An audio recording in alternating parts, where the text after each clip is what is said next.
قرآن کو 3 مرتبہ لکھا گیا ہے، جمع کیا گیا ہے۔ ایک جمع نبی علیہ السلام کے زمانے میں۔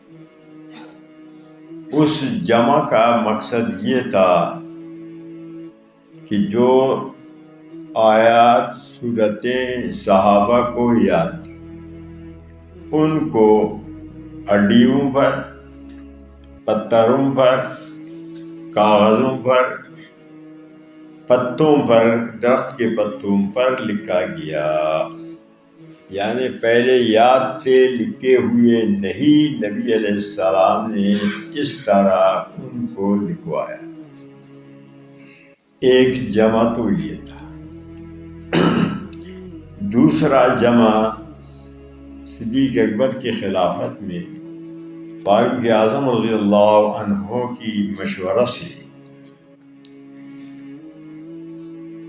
قرآن کو جو مختلف پتھروں میں، ہڈیوں میں لکھا ہوا، ان سب کو اکٹھے کر کے ایک جگہ لکھا گیا۔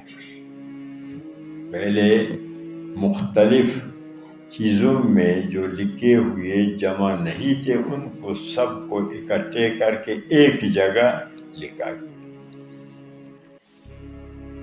کیونکہ جنگ یمامہ میں 1200 صحابہ شہید ہو گئے، جن میں 700 قرآن کے حافظ قاری تھے۔ تو فاروق اعظم رضی اللہ عنہ نے فرمایا کہ اگر اسی طرح حفاظ شہید ہوتے رہیں گے تو قرآن ضائع ہوگا۔ تو آپ کے اصرار پر صدیق اکبر نے فرمایا کہ اب میرا شرح صدر ہو گیا، پہلے نہیں مانتے تھے تو اکٹھے کر کے قرآن۔